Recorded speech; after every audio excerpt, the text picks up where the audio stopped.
Hello, everyone. Today, I'm going to tell you about the Galveston hurricane, which hit the city of Galveston in the United States.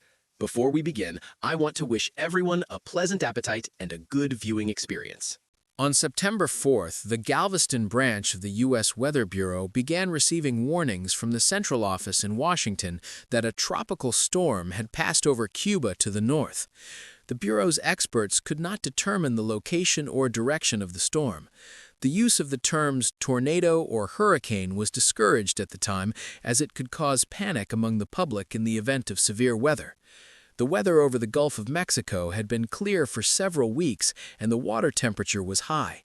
The high humidity conditions were favorable for the tropical storm to turn into a hurricane within a few days, followed by its intensification.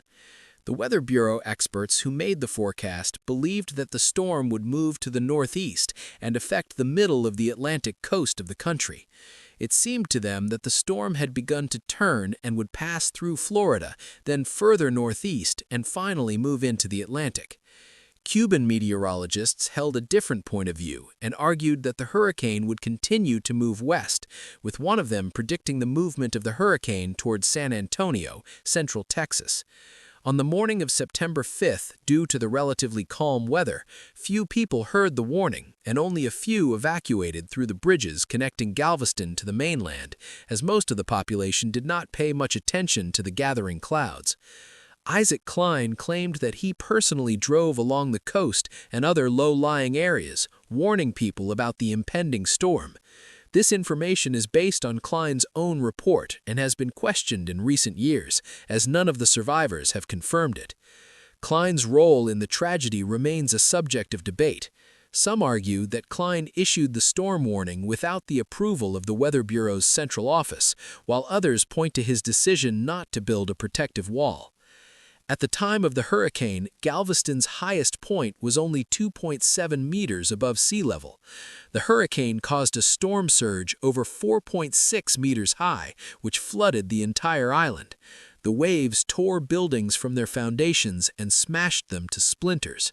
More than 3.6 thousand houses were destroyed, and a mountain of rubble towered near the shore. The few buildings that survived are located in the Strand area and are now tourist attractions.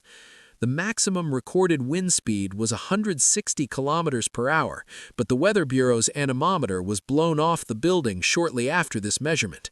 The eye of the storm passed over the city around 8 p.m. The estimated maximum wind speed was 190 kilometers per hour, although a later analysis assigned the storm a Category 4 rating on the Saffir-Simpson hurricane scale. The pressure reached a low of 723.4 millimeters of mercury, 964.4 hectopascals, so low at the time that it was considered an error. Later estimates put the pressure at the storm's center at 698.2 millimeters of mercury, 930.9 hectopascals, but this was subsequently corrected to the official 701.8 millimeters of mercury, 935.7 hectopascals. There was no communication with the city due to the destruction of the bridges to the mainland and the telegraph lines. At 11 a.m. on September 9th, one of the surviving ships from the Galveston dock, the Farabee, reached the city of Texas City, located on the western side of Galveston Bay.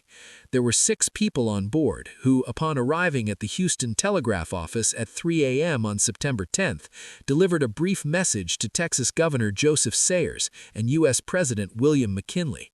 I have been instructed by the mayor and the Galveston Citizens Committee to inform you that the city of Galveston has been destroyed. The messengers reported an estimate of 500 deaths, which was initially dismissed as an exaggeration. Residents of Houston were aware of the storm and prepared to provide assistance. Almost immediately, workers were sent to the island by rail and sea. The rescue team encountered a completely destroyed city.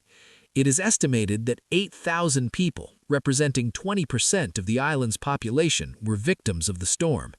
Estimates of the number of deaths range from 6,000 to 12,000.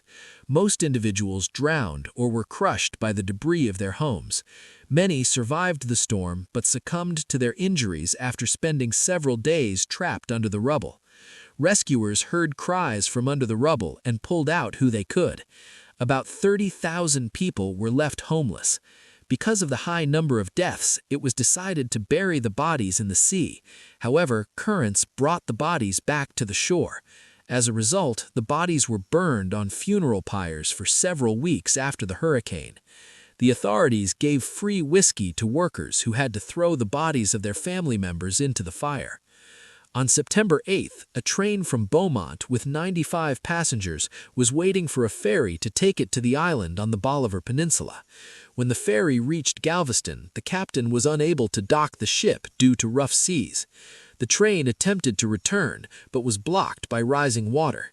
10 people from the Beaumont train reached the Bolivar Point Lighthouse, where 200 residents of Port Bolivar were already sheltering.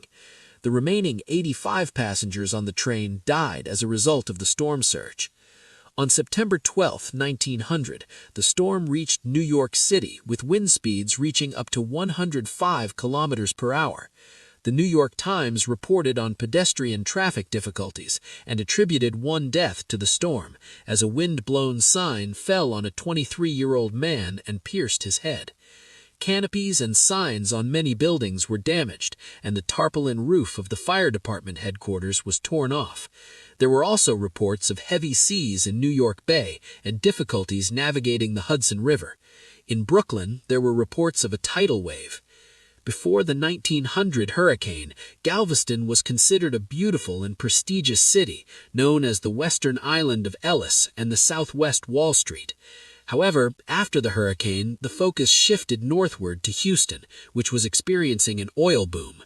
The expansion of the Houston Canal in 1909 and 1914 put an end to Galveston's dreams of regaining its former glory. To prevent the potential consequences of such hurricanes, numerous improvements were made on the island. In 1902, the construction of the 4.8-kilometer-long and 5-meter-high Galveston Breakwater began. The all-weather bridge replaced the bridges to the mainland that had been destroyed by hurricanes. The most significant work was done during the raising of the city. The sand from the dredging operations was used to increase the city's elevation by 5.2 meters compared to its previous state. Over 2,100 structures, including the 3,000-ton St. Patrick's Church, were raised during this process. The protective wall and the island's height increase in 2001 were named by the American Society. In 1915, Galveston was hit by a similar strength and trajectory hurricane. The 1915 Galveston hurricane caused a storm surge of 4 meters. Although 53 people died as a result of the storm on Galveston Island, this was a significant improvement compared to 1900. The last known survivor of the 1900 Galveston hurricane, Mrs. Maud Connick, died on November 14, 2004, at the claimed age of 116. Census records indicate a younger age. The Texas Seaport Museum is located on Pier 21 in Galveston's historic port, and it features a documentary titled The Great Storm.